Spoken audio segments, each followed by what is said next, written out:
سلام به همه دوستان و همراهان آمنه. فقط 3 ماه اینو انجام بده، زندگی تغییر میکنه. رزق و روزی نداری، مریض داری، جوون بیکار داری، با همسر دعوا داری، گرفتاری داری، چشم خوردی، دعا و طلسم شدی. فقط 3 ماه این کار رو انجام بده، بعد تغییر رو تو زندگیت ببین. روزی 10 مرتبه تکرار کن. صبحا که از خواب بیدار میشی 10 مرتبه تکرار کن. یا قهار، یا رحمان، یا رحیم، یا رازق، یا وهاب، یا کریم. صبحها 10 مرتبه تکرار کن. شبم که شد 70 مرتبه بگو استغفرالله ربی اتوب الی. اگر نتونستی بگی ربی اتوب الی، همون 70 مرتبه بگی استغفرالله. 3 ماه انجام بده، بعد تغییر رو تو زندگیت ببین. زندگیت عوض میشه، زندگیت زیر و رو میشه، خوشی سلامتی میاد سراغت. 3 ماه روزی 10 مرتبه صبح، شبم 70 مرتبه استغفرالله. اگر عزت دنیا و آخرت رو میخوای، اگه میخوای عاقبت به خیر بشی، این ذکر رو بگو. روزی 10 مرتبه الحمدلله. سوره قدر رو بخون. استغفرالله رو حتما روزی 70 مرتبه بگو. همینجوری داری راه میری، داری کار میکنی، میخوای بری خرید، میخوای بری ورزش، میخوای بری باشگاه، هر کاری داری دراز میکشی که بخوابی، 70 مرتبه استغفرالله استغفرالله استغفرالله استغفرالله بگو و بخواب. معجزه رو تو زندگیت میبینی، نعمتت زیاد میشه، برکتت زیاد میشه. خدا در رحمت رو برود باز میکنه، در گشایش رو برود باز میکنه. عاقبت به خیر میشه که خیلی مهمه. عاقبت به خیری دوستان، برای کسب کار مغازت حتما از خواب که بیدار میشی الحمدلله یادت نره. حتما 10 مرتبه بگو الحمدلله.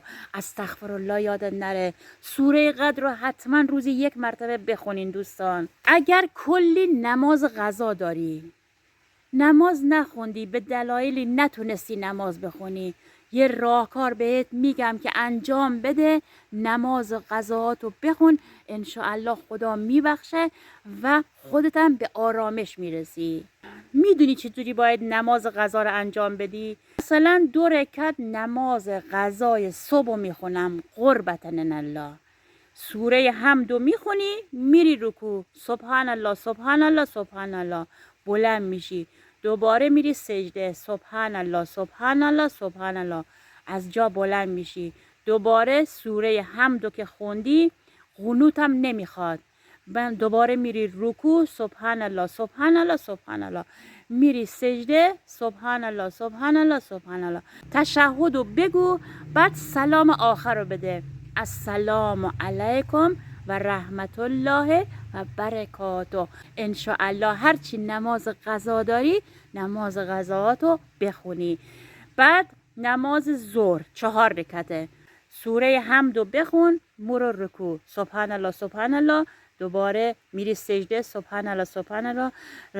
رکعت دومم که خوندی، رکعت سوم نمیخواد 3 مرتبه تسبیحات 4 بگی، 1 مرتبه کافیه. 1 مرتبه بگو، بعد برو دوباره رکوع و سجده، دوباره بلند میشی، 1 بار تسبیحات 4 میخونی، بعد میری رکوع، دوباره میری سجده، تشهد نماز دادی، سلام آخر رو بده. السلام علیکم و رحمت الله و برکاته. انشاءالله که هرچی نماز قضا داری همه رو بخونی و راحت شی. وقت داری، هر وقت تونستی، مثلا نماز صبح خوندی، میتونی بعد نماز صبح 2 رکعت نماز قضای صبح بخونی، ظهر 4 رکعت نماز قضای ظهر رو بخونی، عصر 4 رکعت نماز قضای عصر رو بخونیم، مغربم همینجور، عشا هم همینجور. دوستان نماز شبم اگه تونستین بخونین خیلی خوبه.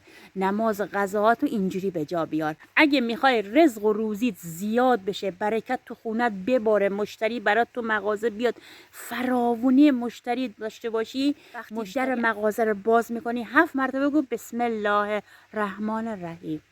7 مرتبه همین کافیه دوستان. ببین چجوری برات مشتری جمع میشه، مشتری فراوون میشه. افتاد به کارت، حسبنا الله و نعم الوکیل. استرس و استراب داری، استرس داری، استراب زیاد داری، میترسی، دلهوره داری، نگرانی، کافیه صبح که از خواب بیدار میشی بگی لا حول ولا قوت الا بالله علی العظیم.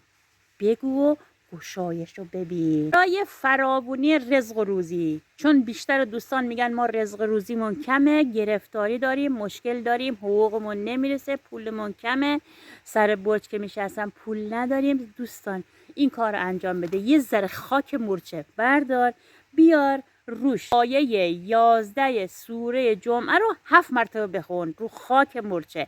بعد این خاک مورچه رو بریز 4 گوش خونتون یا بریز 4 گوش مغازتون. بعد فراوانی رزق و روزی رو تو زندگیت میبینی. اگرم میخوای باز رزق و روزیت زیاد بشه چند راه حل داره دوستان. رزق و روزی هر کدوم میتونین. جمعه حتما سوره صافات رو 1 مرتبه بخون. پنجشنبه ها که میشه بعد از نماز مغرب حتما سوره واقعه رو 1 مرتبه بخون. گشایش رو میبینی، رزق و روزی فراوون رو میبینی به چه. هر شبم که بخونی سوره واقعه رو دیگه تأمینی خدا دری برود باز میکنه که اصلا خودت انتظارش نداشتی.